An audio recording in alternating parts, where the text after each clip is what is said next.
Okay, sometimes a race brings you to your knees. David's marathon did. He cramped, he watched his time and goal slip away, but he finished. 13 weeks later, he ran a half marathon 21 minutes faster than his previous half marathon. And I'm gonna show you exactly how a bad performance can raise your entire running game when you take the right action like David did. I'm Grantham, a coach and a professional ultra runner who went from running a marathon in 4 hours and 25 minutes to running a marathon in 2 hours and 21 minutes and representing my country at both the marathon and the ultra marathon. And there was a point about 5 years into my running journey where I thought I was getting towards my limit. I'd reached a plateau and I didn't know how to break through it. But then I started working with the right people and training in exactly the right way, and there was a whole new level of performance available for me. And now I help runners to do exactly the same without those first 5 years of pain, to get to a point where they know exactly how to train in the right way,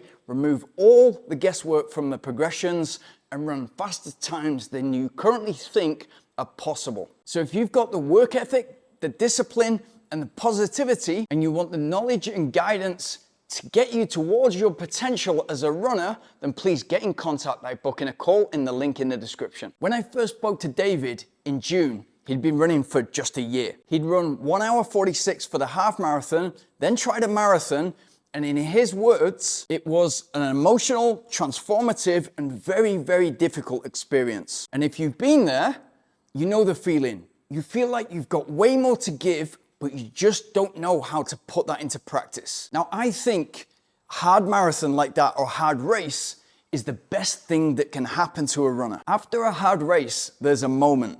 Do I justify it? And David could. Heavy job, heavy hours, family, children, and limited time available.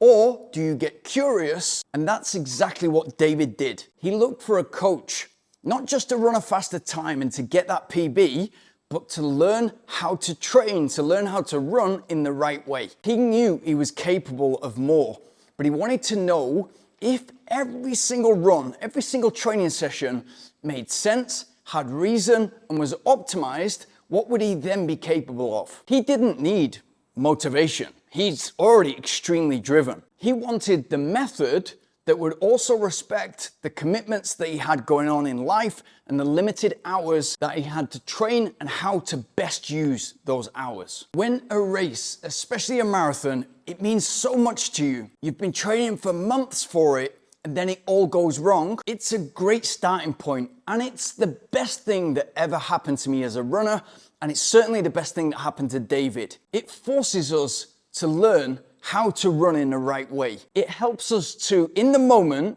look back on every single thing we're doing in training and know exactly how, if we don't get it right, that feels, because that's still fresh in mind from a bad experience within a race. It's also great from a coaching perspective, because all of a sudden, David was incredibly open-minded as to how to move forward. You can imagine that if somebody's ran 4:30 in their first marathon 5 years ago or 10 years ago, and they've moved towards 3:30, which once upon a time was their dream time, but now they've shifted the goalpost to a sub 3 hour marathon, often what has got them from 4:30 to 3:30 is not what is going to get them to 3 hours, especially if it's been a long 5 to 10 year journey. But when you've got an athlete with an open mind who's just had a bad experience in a marathon like David, it was really easy to work with him, get him to understand, okay, what are we doing right?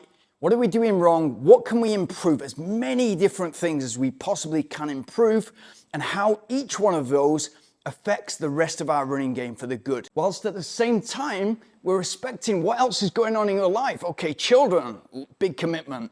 Work, heavy projects, heavy time commitment. But imagine if you've been running for 6 months or 16 years. Imagine if you take all of what you've been doing, the entire training method, and improve every single little point. Imagine how that helps you break through to a completely new level. I see it happen on a weekly basis. If you're about a big goal and you're going for a number that currently doesn't make any sense to you, that is brilliant, because the goal has got to be exciting. But it's no use just chipping away year after year after year, maybe running 1 or 2 marathons a year, when there's a whole new level to unlock. And everything we changed with David's training, he was brilliant at embracing it. He kept his life intact. The time he had for work, family, travel commitments, all stayed the same, and we fit the training around that life. But he just wanted to soak up the knowledge right from the first week. So from the very beginning, his execution for every type of run improved. And there was purpose to every single run he was doing, and he knew exactly how that fed into not just the short and medium term goals, but the longer term goal, a much more ambitious goal. And in that initial 13 weeks, as we built towards the half marathon, there was regular checkpoints to show him exactly what he was capable of running from start to finish in a half marathon at a certain pace.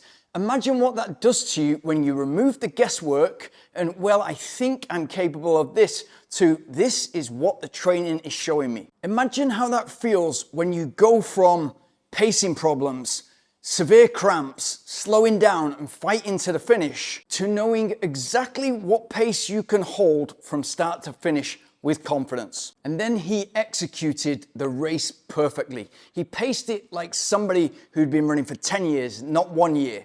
And I loved watching the tracking for this one because he was so consistent in his pacing, didn't try to finish fast, but finished strong in 1 hour and 25 minutes. That's a 21-minute improvement for a half marathon of 21K.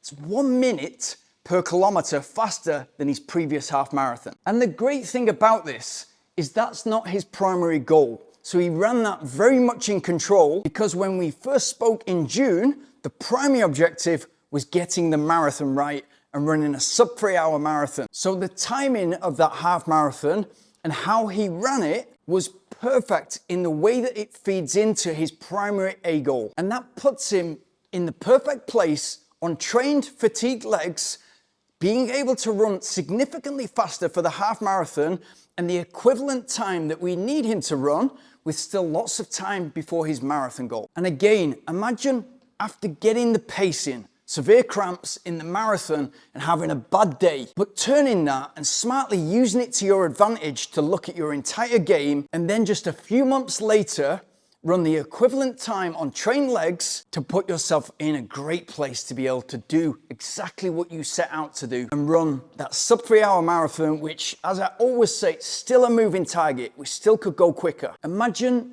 after that bad race, the confidence that that race, that half marathon gives him, along with perfect race experience. If you've had that type of race experience, that marathon race experience, where it makes you rethink everything, please share your experience in the comments. Massive success and well done. Congratulations to David. Absolutely incredible. We're on the right path.